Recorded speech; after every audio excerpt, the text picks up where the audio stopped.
from question number 6, exercise 7th B, class 7. Done. Chapter का नाम है रेशियो एंड प्रोपोर्शन. तो प्रोपोर्शन के 5 क्वेश्चन हम कर चुके थे. Today we will start from question number 6. So that 5, 25 and 125 in continued proportion. Okay. ये सब किस में है? कंटिन्यूड प्रोपोर्शन में है. हमें ये बताना है. ठीक है.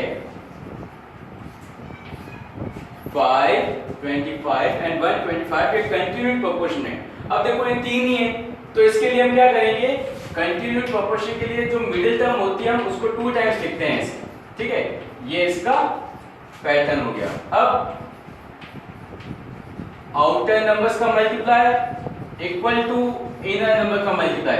अगर ये दोनों इक्वल आते हैं, yes it is in continued proportion. 625 625.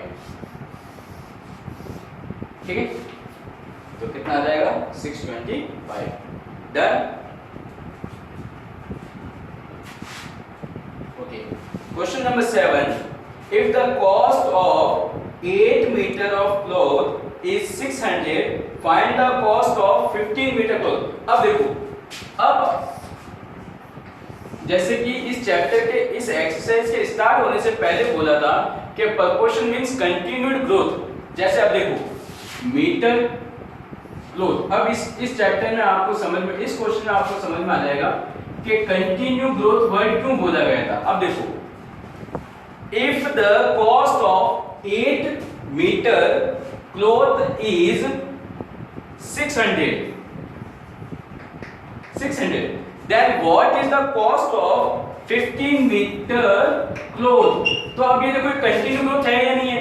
अगर ये बढ़ेगा तो ये भी बढ़ेगा. 8 का 9 हुआ तो 6 का कुछ और होगा. 9 का 10 होगा तो वो कुछ और बढ़ेगा. मींस ये हो गया कंटिन्यूड ग्रोथ, जिसको हम बोलेंगे प्रोपोर्शन. अब यहाँ पर आउटर नंबर का मल्टीप्लाई इनर नंबर का multiply. 600 multiply by 15 upon 8. 4 2s are 8, 4 15s are 60 और ये आ गया 75. तो x का मल्टीप्लाई करेंगे. 15 5s are 75, 15 7s are 105 plus 7 112. तो 15 मीटर का कितना हो जाएगा? 112 हो जाएगा. देन इसी क्वेश्चन का. ठीक है. अब क्वेश्चन नंबर 8.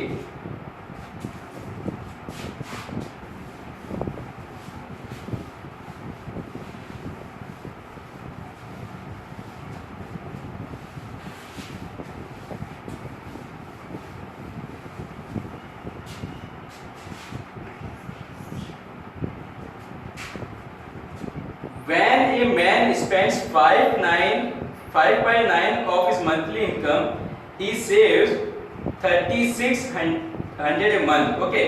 अब देखो, spend is money. अब देखो ये भी अच्छा क्वेश्चन है. Spend is money 5/9. ठीक है. And saving after spend, saving after spend rupee 3600. Then now find his income. अब इसकी इनकम पता लगानी है. Find his income. अच्छा, ये spend is money. ये जो फ्रैक्शन दे रखा है, रेशियो दे रखा है स्पेंडिंग का है, तो सेविंग का कितना होगा? Saving money in fraction.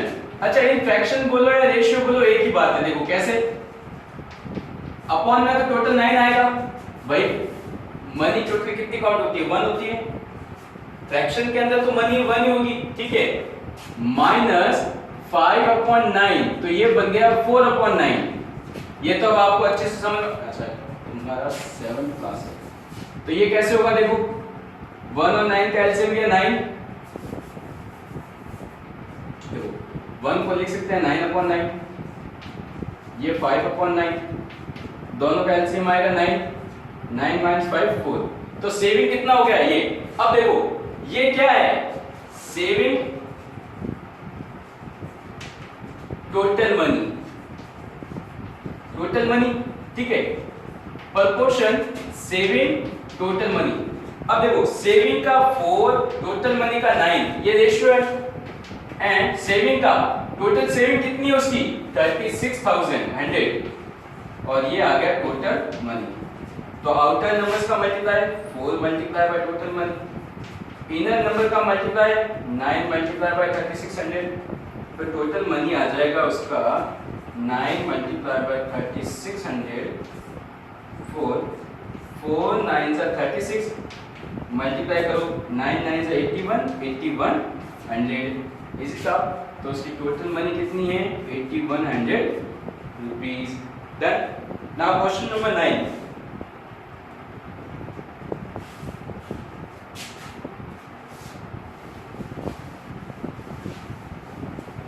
Okay, 9th question and 10th question we will do in our next class.